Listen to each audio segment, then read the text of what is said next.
औज़ुबिल्लाहिमिनश्शैतानिर्रजीम बिस्मिल्लाहिर्रहमानिर्रहीम। Dear students, अस्सलाम वालेकुम वरहमतुल्लाहि वबरकातुहू। जैसा कि आप जानते हैं कि हम जो पॉलिटिकल साइंस का चैप्टर 2 फेडरलिज्म पढ़ रहे हैं। इसमें हमने पिछले जो हमारे टॉपिक्स थे वो हमने डिस्कस किया, जो हमने स्टार्ट किया एक्चुअली पिछला जो हमने लेक्चर स्टार्ट किया था इसी चैप्टर से, दैट वाज फेडरलिज्म किसको कहते हैं। और हमने ये डिस्कस किया था कि की फीचर्स ऑफ फेडरलिज्म क्या है, वो हमने डिस्कस किया। फेडरलिज्म किसको कहते हैं और की फीचर्स क्या। मैंने आपको थोड़ा सा रिमाइंड मैं करूंगा कि federalism is a system of government in which power is divided between centre and authority and state authority और various constituents of the units of the country. तो ये हमने थोड़ा सा इसके बारे में डिस्कस किया था। फिर मैंने आपको इसमें जो मैंने आपको फीचर्स बताए थे, 7 मेन फीचर्स हमने डिस्कस किए थे पिछले लेक्चर में। आज जो हमने डिस्कस करना है that is types of federation और टाइप्स ऑफ दिस फेडरलिज्म। की फैक्टर्स भी हमने देखे, फीचर्स हमने देखे। अब देखेंगे कि फेडरेशन के टाइप्स क्या है, किन टाइप्स की बिना पे फेडरेशन या फेडरलिज्म है। तो आज हम वही टाइप्स डिस्कस करेंगे इस लेक्चर में। टाइप्स ऑफ फेडरेशन और federalism. There are 2 types are roots of federation. तरह के दो किस्में हैं या दो तरह के रास्ते हैं फेडरेशन या फेडरलिज्म के। तो the exact balance of power between central and state government varies from federation to one another. तो इसमें क्या है, इसमें जो मैंने आपको बताया, 2 मेन काइंड्स और roots through which federation has been formed. तो कौन कौन से? पहला है हमारे पास कमिंग टुगेदर फेडरेशन। कमिंग मतलब वो आपको समझ में, टुगेदर एक साथ आने के लिए, दैट मीन्स कि कुछ लोग मिल रहे हैं क्या बनाने के लिए? फेडरेशन बनाने के लिए। अब हम देखेंगे कौन से लोग ये हैं जो क्लोज आते एक दूसरे के साथ क्या बनाने के लिए? To form a federation. तो हम वो इस में देखेंगे। बिल्कुल नाम से ही क्लियर होता है कमिंग टुगेदर फेडरेशन। तो इसमें क्या क्या होता है, कौन कौन से आते हैं इसमें? लाइक इसमें अगर हम ये देखेंगे, first point, independent states coming together on their own to form bigger units. Independent states, जो बड़े बड़े इंडिपेंडेंट स्टेट्स हैं, वो एक दूसरे के साथ मिलके, वो साथ आके 2 3 4 5 स्टेट्स मिलके वो एक बड़ा सा यूनिट बनाते हैं। मैं आपको एग्जांपल दूंगा कि अगर कहीं पे 2 4 स्टेट्स मिलेंगे, जैसे हम बात करेंगे इसकी दिल्ली, यूपी, राजस्थान, ये 3, और साथ में हरियाणा भी इनके साथ मिलाएंगे।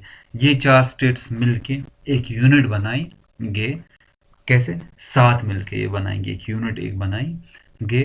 तो उसमें क्या, जब भी एक साथ आएंगे तो तब जाके ये बिगर यूनिट बन सकता है। इंडिपेंडेंट स्टेट्स मतलब जो अलग स्टेट, जो डिपेंडेंट ना हो किसी के, उनमें इंडिपेंडेंट पावर्स होनी चाहिए। एग्जाम्पल के तौर पे मैंने आपको बता दें कि 2 4 स्टेट्स एक साथ मिलेंगे, किसके लिए? To form a bigger unit. तो इससे क्या होता है? By pooling sovereignty and retaining identity they can increase their power. Pooling sovereignty, sovereignty तो का मतलब कि अगर हम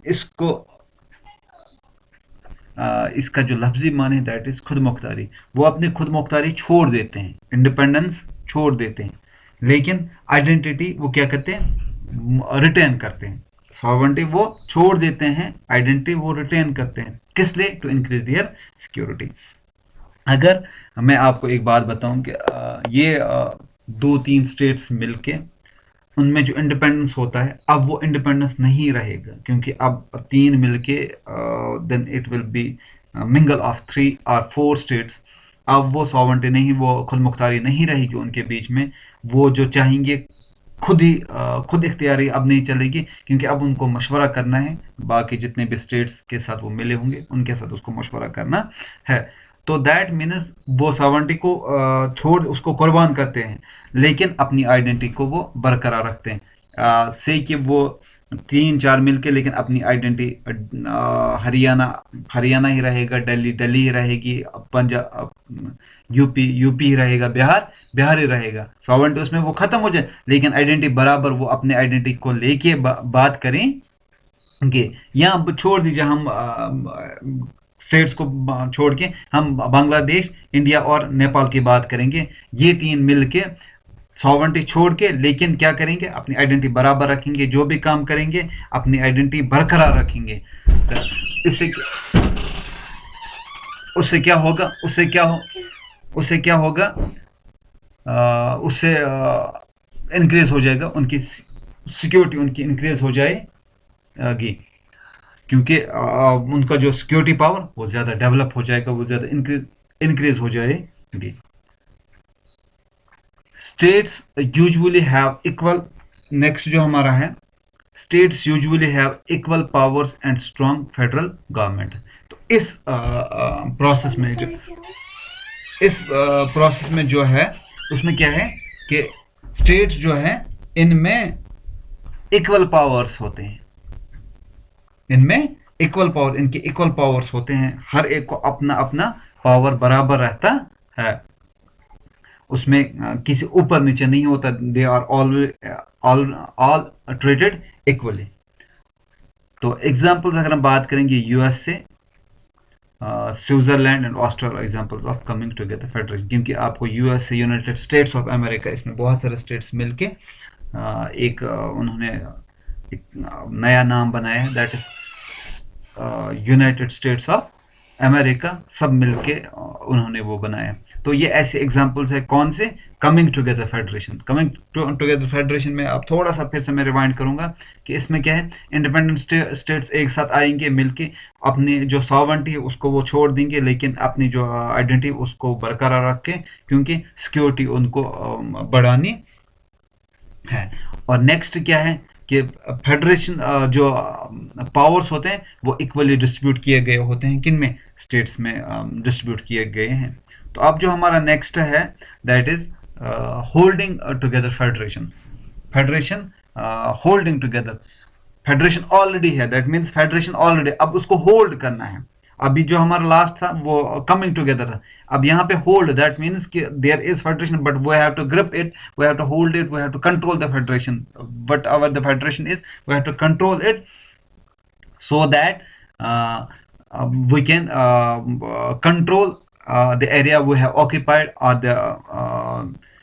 the जो हमने जिस पे हम हुकूमत कर रहे हैं उस पे हम पूरी तरह से कंट्रोल कर पाएंगे।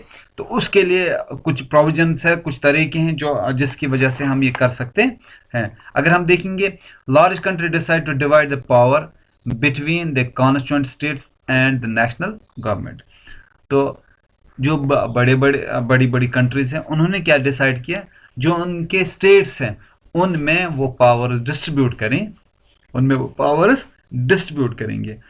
लाइक आपको याद होगा कि उसमें बेल्जियम में आपको उन्होंने क्या किया था, स्टेट्स को पावर दिए थे। इंडिया में भी हम बात करेंगे कि स्टेट्स को अलग अलग पावर दिए गए हैं, क्योंकि कॉन्स्टिट्यूशन में जो हम पावर शेयरिंग की हमने बात की थी जब, तो उसमें मैंने आपको बताया था कि इंडिपेंडेंट स्टेट्स में बहुत सारे ऐसे हैं वो सबॉर्डिनेट नहीं हो जाते हैं, किन के लिए, सेंटर को वो सबॉर्डिनेट नहीं होते हैं इन ऑल रेस्पेक्ट्स, हर एक मामले में वो उनको सबॉर्डिनेट नहीं बनते। कुछ चीज़ें ऐसी कहीं कहीं पे ऐसा होता है जहाँ पे उनको सेंट्रल गवर्नमेंट की सजेशन ज़रूरी लेनी, लेकिन कुछ चीज़ें ऐसी होती हैं जहाँ पे ज़रूरत नहीं है। तो ये पावर को डिस्ट्रीब्यूट करने के लिए उन्होंने क्या किया, स्टेट्स में उन्होंने पावर डिस्ट्रीब्यूट किया, उनको क्योंकि होल्ड उन पे रखना था, ताकि उन स्टेट्स को भी लगे कि we are the part of this country and we have been given the rights to utilize. Next क्या है, the central government tends to be more powerful than states. मगर इसमें क्या है, जो सेंट्रल गवर्नमेंट है वो ज़्यादा पावरफुल होती है, किन से, स्टेट से पावरफुल। जो डिसीजन मेकर्स सेंट्रल गवर्नमेंट होती है rather than state government. States can take the decision but central government can revoke have the authority that they can revoke that very order. But if the central government take any order, the state government can't revoke that very order. They can protest whatsoever, but they cannot directly revoke that very order. So that means center has more power than states. Next क्या है इसमें, different constituent units of the federation have unequal powers. अब कहीं कहीं पे क्या होता है कि उसमें कुछ यूनिट्स इसमें होते हैं जिनमें इक्वल पावर्स नहीं होते, अनइक्वल पावर्स होते हैं. कहीं पे कुछ लोगों को ज़्यादा पावर दिए गए हैं, कुछ लोगों को कम पावर दिए गए हैं. तो some units are granted special power. कहीं कहीं कुछ स्टेट्स पे ज़्यादा स्पेशल दिए गए हैं. आपको याद होगा, वो तो अब चेंज हो गया, जम्मू कश्मीर का जो 370 था स्पेशल पावर JNK को दिया गया था, लेकिन वो अब ख़त्म हो गया. तो ऐसे ही स्पेशल पावर्स सेंटर दे सकता है, किनको, स्टेट्स को दे सकता है. तो वो उनकी डिस्क्रिप्शन है, वो दे सकते हैं. तो क्यों, ताकि वो होल्ड रख सकें किस पे, इन जो उनके जो पार्ट्स हैं, स्टेट्स हैं उसके, उन पे वो कंट्रोल कर सके. तो इसमें कौन है, इंडिया, जो मैंने आपको बताया, Spain and Belgium are examples of holding together federation. ये वो कंट्रीज हैं जहां पे ऐसा सिस्टम चल रहा है.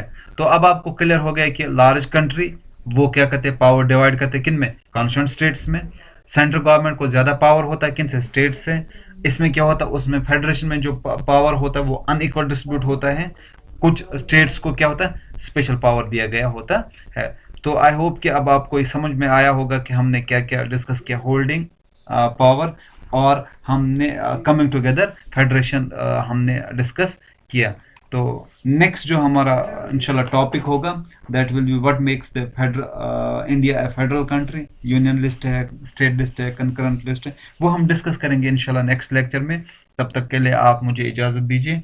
अल्लाह आपको सलामत रखे, आप खुश रहें, और मैं आपसे